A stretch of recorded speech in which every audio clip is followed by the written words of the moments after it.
기업 직설 이어가 보도록 하겠습니다. 요즘에 IPO 시장 같은 경우에 호텔 롯데와 더불어서 두산 밥켓도 좀 상장이 연기가 되고, 그리고 뭐 공모주 펀드 환매 소식도 요즘에 좀 들으셨을 텐데, 그래도 상장하는 기업들은 굉장히 많고요. 역시 IPO 시장에 관심을 갖고 계신 분들도 많아서요. 오늘 기업 직설 시간에 세계 기업들을 좀 빠르게 짚어보고자 합니다. 오늘 증권부의 이민재 기자와 함께 이야기 나눠보도록 하겠습니다. 어서 오십시오. 안녕하십니까. 안녕하세요. 네네. 먼저 첫 번째로 오늘 상장한 기업 엔디포스. 네네. 어떤 기업인지부터 설명을 해주시죠. 네, 일단 엔디포스는 오늘 상장을 했는데요. 기능성 방수 테이프나 차량용, 건축용 이제 테이프 필름을 제조하는 기업입니다. 엔디포스가 특히 양면 테이프로 유명한데 수십 밀리미터에서 이런 침수 수압에도 정상 작동을 하는 그런 기능을 가진 특수한 테이프라고 보시면 될 것 같은데요. 특히나 이제 스마트폰이 점차 이제 슬림화되고 방수폰이라든지 이런 것들이 나오기 때문에 여기에 좀 많이 활용이 된다라고 설명드릴 수 있을 것 같습니다. 이와 관련해서 그 회사 대표 인터뷰를 준비를 해봤거든요. 한번 들어보시죠. 엔디포스는 창업 2010년에 창업이 돼서 2013년 250억, 2014년 460억, 2015년 570억으로 최근 2년 동안 52% 정도 성장을 매년 하고 있고요. 영업이익은 28.4% 전년 기준 달성하고 있습니다.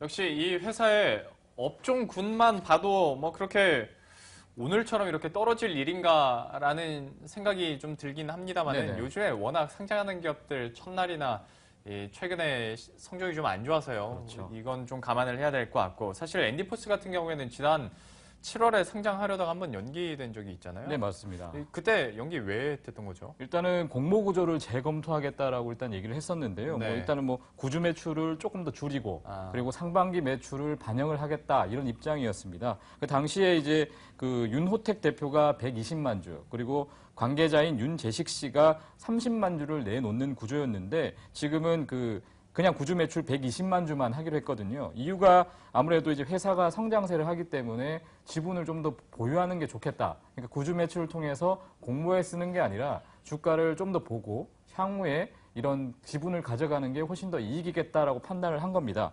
그런데 오늘 이제 공모가 같은 경우에는 14,500원인데 시초가는 이것보다 한 20% 오른 17,500원에 형성이 됐습니다. 네. 근데 앞서 두산파켓의 상장 철회나 이런 것들을 보면 수요 예측부터 이미 너무 부진하기 때문에 IPO 시장이 다소 좀 불리하다라는 평가가 있었는데요. 그럼에도 엔디포스가 상장 첫날에 시초가가 좀 높게 받았고 지금도 사실 한 11% 하락 정도는 이전에 하한가를 기록한 기업들도 꽤 있기 때문에 다소 선방을 했다라는 분석도 있습니다. 오히려 선방을 하고 있다. 네네네. 현재 분위기를 생각해 봤을 때는 그렇게 해석을 할 수도 있을 것 같습니다. 네네. 근데 이제 엔디포스가 하는 일이 방수 쪽이다 보니까 네네. 물론 갤럭시 노트 7이 단종이 되긴 했습니다만은 어쨌거나 방수 방지는 계속 들어갈 것 같고 네네. 애플 같은 경우에도 이제 방수를 채택하다 보면 네네네. 여기도 좀 좋아야 될 텐데 맞습니다.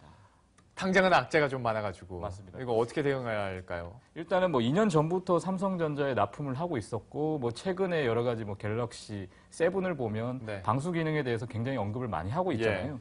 그렇지만 사실 그 노트 7이 한 어느 정도의 파급력이 나올지는 좀 더 봐야 되겠지만 투자 심리에는 사실 좋지가 않거든요.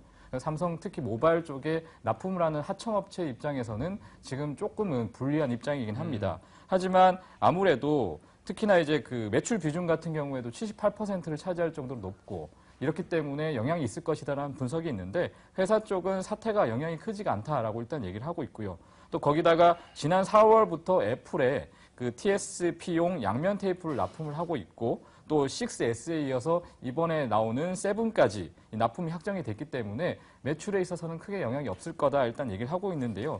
이것 관련해서 이제 방수폰이 한 어느 정도의 시장이 퍼질지에 대해서 그 대표 인터뷰를 준비를 해봤는데요. 한번 들어보시죠.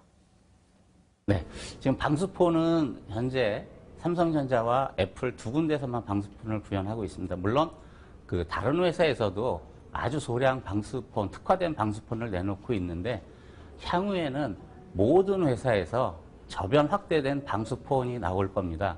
특히 그 삼성전자에서도 중고가폰, 또 화웨이에서도 방수폰, 그다음에 중국의 비보, 그다음에 일본의 소니, 샤프 이런 데서도 대중적인 방수폰이 나오기 때문에 방수폰 시장은 이제 보편화돼서 대중화될 것입니다. 우리가 인터뷰 나가는 사이에 잠깐 얘기를 했지만 요즘에는 이제 삼성전자에 납품하는 스마트폰 부품 업체 측에서는 맞습니다. 삼성전자나 갤럭시 노트 7 얘기 나오는 것 자체로 좀 부담스러워 할 수 있고 그렇습니다. 그러다 보니까 좀 상황이 어때요 물어보면 그래도 괜찮습니다. 피해는 크지 않습니다라고 얘기를 많이 하는데요. 어쨌거나 어떤 방수라는 메리트 자체는 있고 앞으로 더 많은 스마트폰들이 좀 방수 기능을 탑재하지 않을까라고 전망이 되기 때문에 역시 앤디포스 앞으로 다시 한번 오늘의 급락세를 탈탈 털어버리고 다시 한번 비상할 수 있을지 한번 지켜보도록 하겠습니다. 이어서 이번에 남은 두 기업은 중국 기업인데요. 하나하나 빠르게 알아보도록 하겠습니다. 처음이 이제 그레이트 리치 과기유한공사 네, 이름이 긴데요. GRT라고 부르면 됩니다. 예, 근데 이게 저만 그런가요? 중국 기업이라고 하면 우선 좀 약간 걱정되는 게 없지 않아 있거든요. 맞습니다. 하나하나 좀 소개도 해주시고 주의사항도 얘기를 해주시죠. 네, 사실 이제 오늘 두 기업이 연속으로 나올 것 같은데 일단은 뭐 플렉시블 광학용 양면 테이프 역시 테이프를 만드는 회사입니다. 근데 일단은 중국에서 그 기술이 좋은 업체로 선정이 돼서 현재 뭐 세금 감면 등을 받고 있는데 또 지난 6월에는 이 공장을 설립을 해서 뭐 영업이익이 한 488억 원 정도 나오고 있는 상태고요.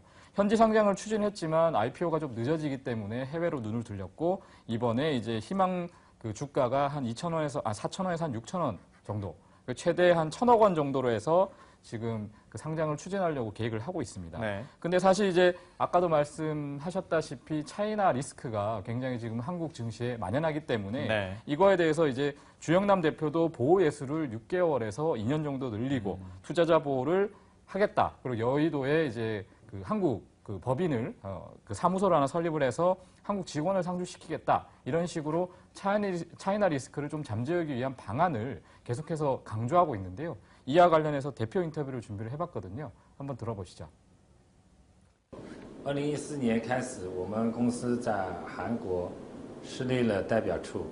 那么一开始我们是主要应用于那个原材料的采购，那么跟三星、LG 的沟通交流。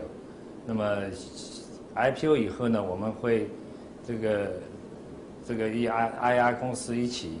那个利用这个办事处那个代表处，我们会那个进一步的跟那个投资人沟通交流。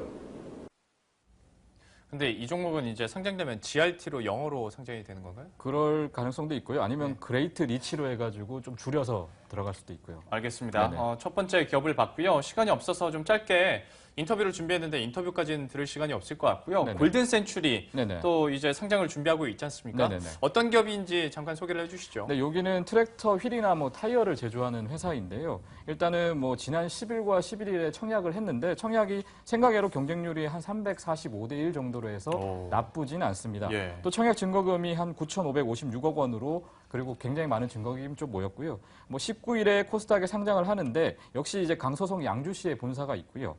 그리고 뭐 시장 점유율 트랙터 시장 점유율 1인 회사에 중국에서 1인 회사에 납품을 하고 있을 정도로 그 매출처도 좀 다양한 상황입니다. 특히 공모자원 같은 경우에는 좀 확장에 많이 쓸 예정에 있습니다.